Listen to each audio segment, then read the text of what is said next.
क्या होगा जब एक बेटे का प्यार उसे खुद मृत्यु के देवता यमराज के सामने लाकर खड़ा कर दे। चलिए आज हनुमान की उसी अद्भुत कथा को जानते हैं जहां भक्ति की शक्ति और ब्रह्मांड के नियम एक दूसरे से टकरा गए थे। सोचिए, क्या वाकई कोई मौत को हरा सकता है? ये सवाल सिर्फ एक कहानी का हिस्सा नहीं है, बल्कि ये उस प्यार की गहराई को दिखाता है जो एक बेटा अपनी माँ के लिए महसूस करता है। तो चलिए इसी प्रेम की शक्ति से भरी कहानी में गोता लगाते हैं। हमारी कहानी की शुरुआत होती है अंजनेरी पर्वत की एक बिल्कुल शांत गुफा से। यहाँ बालक हनुमान अपनी माँ अंजना की गोद में बड़े आराम से सो रहे हैं, पर ये शांति बस एक भयानक तूफान के आने से पहले की खामोशी है। जरा इस पल की कल्पना कीजिए, एक माँ और बेटे के बीच का वो पवित्र रिश्ता। माँ अंजना अपने बेटे को प्यार से देख रही हैं और उन्हें इस बात का जरा भी अंदाजा नहीं कि नियति उनके दरवाजे पर दस्तक देने वाली है। और तभी उस गुफा का सन्नाटा एक डरावनी आवाज से टूट जाता है। अपने भैंसे पर सवार मृत्यु के देवता यमराज प्रकट होते हैं। उनकी आवाज गूंजती है, मैं सबका काल यमराज हूँ। बालक हनुमान अपनी माँ को बचाने की बहुत कोशिश करते हैं, गिड़गिड़ाते हैं, लेकिन यमराज तो अपने कर्तव्य से बंधे हैं। वो अंजना की आत्मा को अपने साथ ले जाते हैं और हनुमान को दुख के गहरे सागर में अकेला छोड़ देते हैं।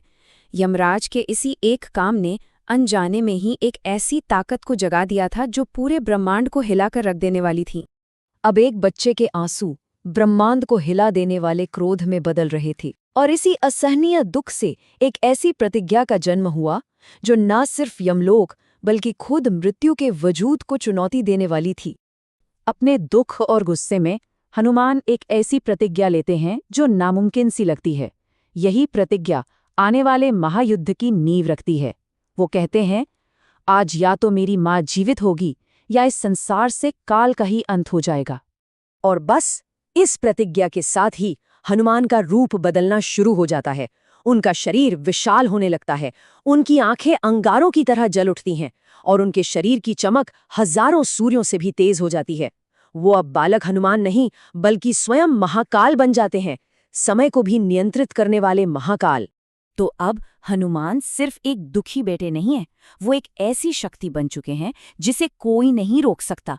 और उनका अगला लक्ष्य सिर्फ एक है, यमलोक, जहां वो अपनी प्रतिज्ञा पूरी करने के लिए प्रलय लाने वाले हैं।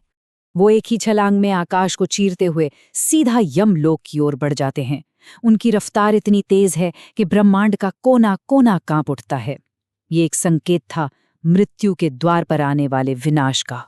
यमलोक के दरवाजे पर पहुंचकर उनकी सिर्फ एक गर्जना और गदा का एक ही वार पूरे लोक में हाहाकार मचा देता है। यमराज, जो आज तक खुद को अजय मानते थे, आज पहली बार एक ऐसी शक्ति का सामना कर रहे थे जिसकी उन्होंने कभी कल्पना भी नहीं की थी। यमराज अपनी सेनाओं को उन्हें रोकने के लिए भेजते हैं, लेकिन कोई फायदा नहीं होता। हनुमान अपनी मुट्ठियों में उन्हें मसल देते हैं, अपने पैरों तले रौंद देते हैं, और जो कोई बच जाता है वो डर के मारे कांपता हुआ भाग खड़ा होता है। सेना का तो किस्सा खत्म। अब सारे रास्ते साफ हैं। अब ये लड़ाई दो महाशक्तियों के बीच है। एक तरफ है भक्ति की शक्ति और दूसरी तरफ मृत्यु का नियम। और इस महायुद्ध का नतीजा ही ये तय करेगा कि मृत्यु का भविष्य क्या होगा। यमराज अपने सारे शक्तिशाली हथियार इस्तेमाल करते हैं, अपनी काली तलवार, जादुई बाणों की बारिश और तरह तरह के भ्रम। लेकिन हनुमान पर किसी चीज का कोई असर नहीं होता। वो हर हमले को ऐसे नाकाम कर देते हैं जैसे वो कोई खेल हो। जब उनके सारे प्रयास फेल हो गए तो निराश यमराज के पास अब सिर्फ एक ही रास्ता बचा था। उन्होंने अपने आखिरी और सबसे खतरनाक हथियार यमदंड को बुलाया, एक ऐसा हथियार जो आज तक कभी खाली नहीं गया था। ये है यमदंड। देखिए, ये कोई मामूली हथियार नहीं है, ये तो खुद मृत्यु की शक्ति का जीता जागता रूप है। इसका सिर्फ एक वार ही किसी भी प्राणी के प्राण लेने के लिए काफी है, फिर चाहे वो कितना भी शक्तिशाली क्यों ना हो। यमराज अपनी पूरी ताकत से यमदंड का वार करते हैं, लेकिन इसके बाद जो होता है उसकी किसी ने कल्पना भी नहीं की होगी। हनुमान उस अजय यमदंड को अपने हाथों में पकड़ लेते हैं और एक ही झटके में उसके टुकड़े टुकड़े कर देते हैं। यमराज की आंखों में हैरानी साफ देखी जा सकती थी। तो मृत्यु का सबसे बड़ा हथियार टूट चुका है। इस एक घटना ने ब्रह्मांड के पूरे संतुलन को हिलाकर रख दिया है। अब देखते हैं कि जब खुद मौत ही हार जाती है तो क्या होता है। अपनी शक्ति छिन जाने के बाद यमराज अब बिल्कुल लाचार थे और तभी हनुमान अपना विराट यानी ब्रह्मांडीय रूप धारण कर लेते हैं। ये एक इतना भयानक रूप था कि उसे देखकर खुद मृत्यु के देवता भी डर से कांप उठे और उन्हें लगा कि अब उनका अंत निश्चित है।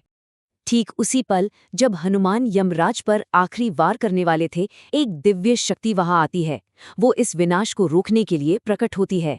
स्वयं भगवान विष्णु वहां प्रकट होते हैं। वो हनुमान के गुस्से को शांत करते हैं और उन्हें समझाते हैं कि ब्रह्मांड के संतुलन के लिए मृत्यु का होना भी जरूरी है। उनके समझाने पर मां अंजना की आत्मा को मुक्त कर दिया जाता है और ब्रह्मांड में व्यवस्था फिर से कायम होती है। हनुमान अपनी मां के शरीर में फिर से प्राण डाल देते हैं। मां और बेटे का ये मिलन आंसुओं और प्यार से भरा था। आज एक बेटे की भक्ति ने मौत की सच्चाई पर भी जीत हासिल कर ली थी। तो ये कथा हमें दिखाती है कि भक्ति में इतनी शक्ति है कि वो ब्रह्मांड के नियमों को भी बदल सकती है। ये सिर्फ एक कहानी नहीं, बल्कि प्रेम और समर्पण की असीम शक्ति का एक बहुत बड़ा सबूत है। हनुमान ने मौत को तो हरा दिया, लेकिन इस जीत ने एक और भी बड़े संघर्ष को जन्म दिया। अब सवाल ये उठता है कि अगर हनुमान इतने शक्तिशाली थे, तो फिर उन्हें देवी महाकाली से युद्ध करने की नौबत क्यों आई? इसका जवाब हम अपनी अगली कहानी में जानेंगे।